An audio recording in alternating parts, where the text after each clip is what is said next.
ত্রেতা যুগে ভগবান বিষ্ণু ও দেবী লক্ষ্মীর অবতার শ্রী রামচন্দ্র ও মাতা সীতা। শ্রী রামচন্দ্র ও মাতা সীতা বনবাসে থাকাকালীন রাজা দশরথ মৃত্যুবরণ করেন। পিতার মৃত্যুর পর পিণ্ডদানের জন্য বিহারে অবস্থিত বুদ্ধগয়ায় পৌঁছালেন। ওই সময় কিছু এমন ঘটনা ঘটে যার জন্য মাতা সীতা চারজনকে এমন অভিশাপ দিলেন যার প্রভাব আজও পর্যন্ত রয়েছে। নমস্কার বন্ধুরা, এসবি সনাতনী কথার নতুন একটি ভিডিওতে আপনাদের সকলকে স্বাগত। আজকের এই ভিডিওটিতে আমরা জানাবো এই চারজন কারা, যাদেরকে মাতা সীতা অভিশাপ দিয়েছিলেন। তো চলুন বন্ধুরা, দেরি না করে ভিডিওটি শুরু করা যাক। বৌদ্ধগয়া পৌঁছানোর পর শ্রী রামচন্দ্র ও লক্ষ্মণ পিণ্ডদানের সামগ্রী আনবার জন্য বের হন, কিন্তু দুই ভাইয়ের ফিরতে দেরি হওয়ায় পিণ্ডদানের সময় পেরিয়ে যাচ্ছিল। তখন হঠাৎই রাজা দশরথ দর্শন দেন মাতা সীতাকে এবং পিণ্ডদান তৎক্ষণাৎ করবার জন্য বললেন এবং বলেন যে ওনার খুব খিদে পেয়েছে। মাতা সীতা বললেন তার দুই পুত্র পিণ্ডদান করার সামগ্রী আনতে গেছে এবং তারা না আসা পর্যন্ত অপেক্ষা করতে বললেন, যাতে রাম, লক্ষ্মণ এবং সীতা একসঙ্গে তার পিণ্ডদান করতে পারেন। কিন্তু দশরথ আর অপেক্ষা করতে পারছিলেন না।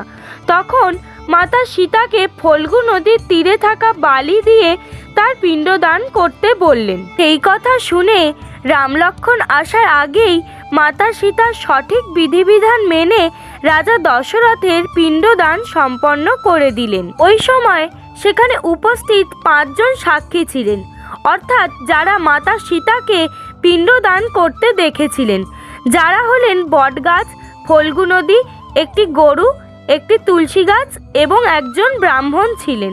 যখন রাম ও লক্ষ্মণ ফিরে এলেন এবং পিণ্ডদানের সম্পর্কে জিজ্ঞাসা করলেন, তখন মাতা সীতা সময়ের মাহাত্ম্য বুঝিয়ে বললেন যে তিনি পিণ্ডদান করে দিয়েছেন।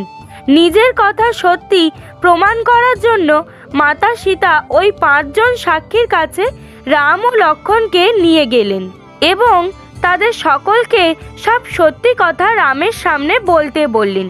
কিন্তু বটগাছ ছাড়া বাকি সবাই কথাটিকে অস্বীকার করলেন। ফল্গু নদী, ব্রাহ্মণ, তুলসী গাছ ও গরু তারা সবাই একত্রিত হয়ে বললেন যে মাতা সীতা পিণ্ডদান করেননি। তখন রাজা দশরথ স্বয়ং রাম ও লক্ষ্মণের সামনে উপস্থিত হন এবং বলেন সীতা সমস্ত বিধিবিধান মেনেই তার পিণ্ডদান সম্পন্ন করেছে। তখন মাতা সীতার কথাটি সত্য প্রমাণিত হলো। কিন্তু এই ঘটনাটি এখানে শেষ হয়নি। মাতা সীতা ক্রুদ্ধ হয়ে যারা মিথ্যে বলেছিল তাদের অভিশাপ দিলেন। ফল্গু নদীকে অভিশাপ দিলেন যে ফল্গু নদীর জল ভূপৃষ্ঠের নিচ থেকে প্রবাহিত হবে। গরুকে অভিশাপ দিলেন তার পুজো সব বাড়িতে হবে ঠিকই, কিন্তু তাকে পচা বাসি খাবার খেতে দেওয়া হবে। তুলসীকে অভিশাপ দিলেন গয়াতে কোনোদিনও তুলসী গাছ জন্মাবে না।